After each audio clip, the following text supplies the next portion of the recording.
Mantan istri komedian Sesar, Indadari Mindrayanti, kembali mengalami teror mistis untuk yang kesekian kalinya, yang mana menjadi sorotan panas publik saat ini. Betapa tidak, selama 2 tahun belakangan ini, Indadari mengalami sejumlah kejadian aneh di luar nalar manusia yang begitu mencekam.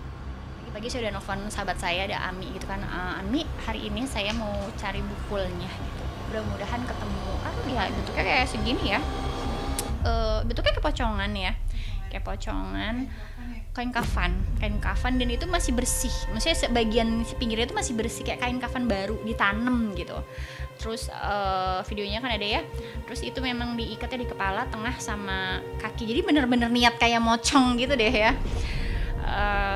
Terus saya suruh bongkar, isinya tanah kuburan. Kenapa saya tahu tanah kuburan? Pengalaman ya, karena kan sihir kematian. Terus ada bangkai tulang belulang gitu di situ, kayak bangkai binatang ayam atau bebek gitu, cuma dia tuh kepalanya gede, jadi kita juga nggak ngerti itu apa. Ada kepalanya?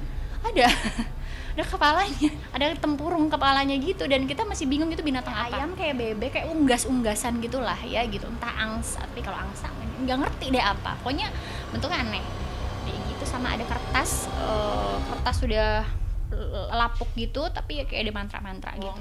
Ya kaget tuh, Allah Akbar gitu, heboh banget tuh, kayak aduh gitu, langsung saya kirim ke suami, ke bunda gitu kan, langsung ketemu, alhamdulillah ketemu sih ke ustadz saya juga ya, yang bantu ruqyah kan, ustadz Nay. Terus alhamdulillah ketemu, saya lega banget, kayak alhamdulillah gitu, memang membuktikan bahwa tidak akan menang sihir melawan Al-Quran.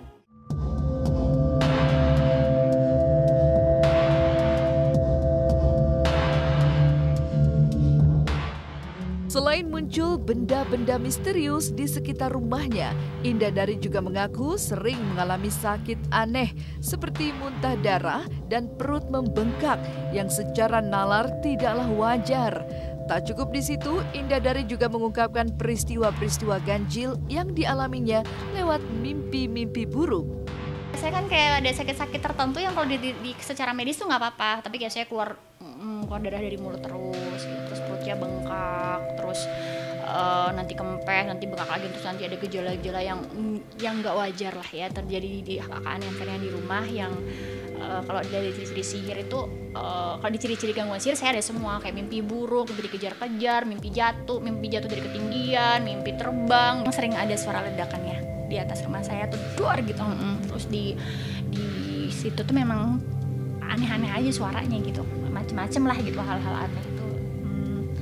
Malam-malam diganggu gitu, saya tuh udah biasa, jadi kayak yang ya paling saya langsung ya syahadu Allah, terus saya ruqyah gitu, saya baca ayat-ayat Al-Quran, ayat-ayat perlindungan gitu, minta berlindung sama Allah setiap hari gitu. Jadi alhamdulillah sih nggak takut dan nggak khawatir, karena saya benar-benar yakin bahwa janji Allah itu benar, sihir itu tidak akan menang, dan perlindungan Allah itu pasti sama orang-orang yang memang punya tauhid yang bagus, yang memang berlindung hanya kepada Allah.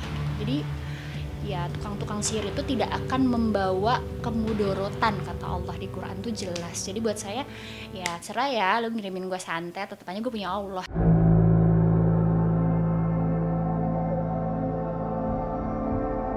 Mengalami rentetan kejadian aneh secara terus-menerus, tak lantas membuat Indadari hanya pasrah dirundung ketakutan.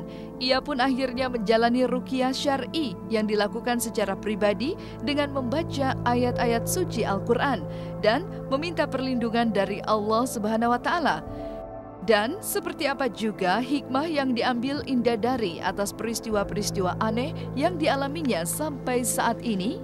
Bauannya berkali-kali kan, saya udah 3 tahunan mau 4 tahun gitu, jadi ruqyahnya udah banyak banget ya, berkali-kali, bahkan setiap hari saya ruqyah mandiri. Alhamdulillah ala kulli hal, selalu ada yang bisa disyukuri dari berbagai macam ujian yang dihadapi. Masih episodenya sama Allah masih dikasih tentang ujian sihir, ya dijalanin aja, disyukuri. Alhamdulillah masih dikasih nikmat hidup, nikmat Islam, nikmat iman, sehat. Jadi alhamdulillah ya kan,